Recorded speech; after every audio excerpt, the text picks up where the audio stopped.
Let's get started.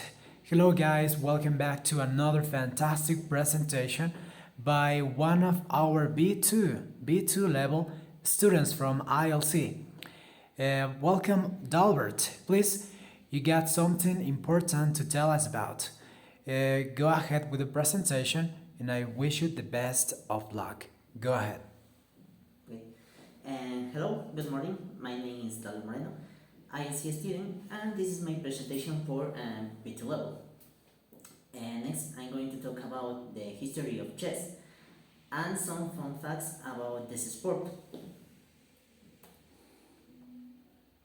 Okay. And the exact origin of chess is uncertain, but it is believed that it originated in India or Persia in the 6th century after Christ. Its predecessor was Chaturanga, a board game played in India in 4th century after Christ. And this game spread to Persia and then to Muslim countries where it developed further. Chess reached Europe through Spain and Arab Empire in the 9th century. During the Middle Ages, it became a very popular game in Europe. So several changes were made to the rules of the game. For example, the bishop became a more powerful piece, and the queen became the most powerful piece on the board. In the 15th century, chess established itself as an elite sport, so many nobles and aristocrats played it. During the 16th and 17th centuries, many treatises and books on chess were developed, and many notable players emerged, such as Ruy Lopez. He wrote a famous book on chess in 1561, and he was a Spanish priest. Okay, in the 19th century, chess began to be organized in international tournaments and competitions. The first World Chess Championship was held in 1886 and was won by Wilhelm Steinitz. Later in the 20th century, chess became a popular sport worldwide, which many notable players such as Bobby Fischer and Garry Kasparov, Anatoly Karpov, and other ones. And in our time we have Magnus Carlsen. Well, next I want to talk about the history of the machine and computer in chess. Well, first there is a curious story about a machine that supposedly could play chess on its own. I'm talking about the chess automaton, also known as the Turk, which was built in 18th century by Wolfgang von Kempelen, a Hungarian engineer. It consisted of a wooden figure carved in the shape of a Turk, and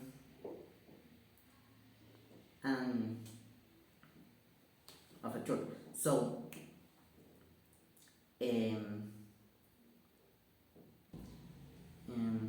figure of a Turk sitting behind a table with a chessboard on top. Kempelen claimed that this figure could play chess autonomously without the help of a human, which made it a sensation in Europe at the time. And the inner workings of this machine were closely guarded secret, but there there was actually a human inside the table, inside the machine, and hiding behind a system of gears and mirrors that create the illusion that the machine was playing on its own. And there, the chess automaton uh, appeared before some many people of many famous people of the time, such as Napoleon Bonaparte or Benjamin Franklin, who tried to discover the trick behind this machine, but they couldn't. um,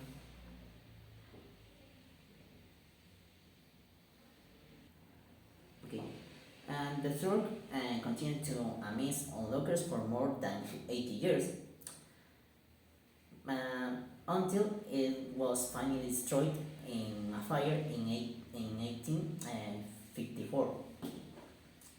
Although the chess automaton was not actually a standalone machine, its historical legacy is significant because it helped popularize chess throughout Europe and stimulated interest in the game. It wouldn't be until a few centuries later that machines could truly play on their own. This would come in 1950 when a mathematician and computer pioneer Claude Shannon uh, published a paper about describing how a computer could play chess. In this paper, Shannon proposed that a chess program could work by evaluating all possible moves, all possible moves, and choosing the best one. So, in 1956, an IBM team developed the first chess program called the IBM 704 chess program. And this could play chess on a real chessboard and was based on Shannon's approach to position evaluation. This program was able to play at a mediocre level, but the fact that a computer could play chess was seen as an incredible achievement in the history of computing. Next, in the 60s and 70s, more programs were developed, such as Mahak 6 in 1967 and Chess 4.0 in 1977. And these programs were capable to play of playing at a reasonable level, but were still far from behind the best human players. Next, with the computational advances in of the 80s, in 1985, chess program Deep Thought were developed by computer scientists Feng-Shin Su and Murray Campbell. This program was the first program to beat a chess grandmaster, and in 1989 it won the US chess championship. Okay, but in 1997, IBM's Deep Blue chess program defeated then world chess champion Garry Kasparov in a series of 6 games. This was a historic moment in the history of chess and computing because it was the first time a computer had beaten world chess champion in a complete game. Since then, and the computers and chess programs have improved a lot. So today, many chess players use these programs to improve their games and analyze their games too. Now I want to talk about some main fun facts in the world of chess. First, we have the game of the century. The chess game between Bobby Fischer and Boris Spassky, played in 1972 in the middle of the Cold War, was nicknamed the game of the century due to the political tensions between the United States and the Soviet Union. This game was played to the best of 24 games. Bobby Fischer won the game 21, which gave him the serious lead. Then Spassky resigned Okay, resigned. In game 23 and leaving to Bobby Fischer like the winner of the match. Well, the Queen. Something interesting about the Queen is that before the 15th century, this piece wasn't part of the game. Instead, it was a piece called the Vizier of Chaturanga,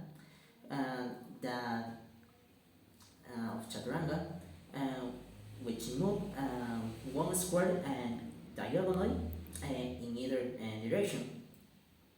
So, in the Middle Ages, this piece, the Vizier, became the Queen, and acquired the move that we know today. Queen Elizabeth I of England was a passionate chess player, so it is believed that she influenced the chains from the Vizier piece to a Queen piece in chess, making it a more powerful piece, just like her, in representation of her power. Okay, next we have when Grandmaster Anatoly Karpov set a world record by playing a game of chess against 48 opponents simultaneously, winning 44 games and drawing the other 4. Okay. In ancient Persia, kings who were captured in the game were often executed as punishment. Something weird, but that's it. In the Middle Ages, chess players often used very fancy pieces made of ivory, wood, and precious metals. In India, chess was believed to have magical properties and was used as a tool to predict the future. Okay. Hungarian Grandmaster Julia Pulgar became the first woman to beat a male world chess champion in official game when she defeated Grandmaster Garry Kasparov in 2002. Finally, Ingmar Bergman's film The Seventh Seal features a famous scene in which the main character plays a game of chess with death. Well, to finish, the chess today chess remains a popular game, a popular sport, and there is a lot of tournaments. Well, two principal tournaments: the World Chess Championship and the Chess Olympian, where they are the best ones of this game. Is chess an Olympic sport? Olympic? Yes, Yes. Okay. Well, it's her own category. category. Okay. All right. And if you like to improve your skills of this in this game, you can use the online platforms and where you can play with other people around the world, or you can use other tools like books or apps and something else. And that would be all for me. And thank you so much for your attention. Okay, Dalbert. Impressive. Impressive presentation. Thank you so much. You have learned so much at ILC English Institute.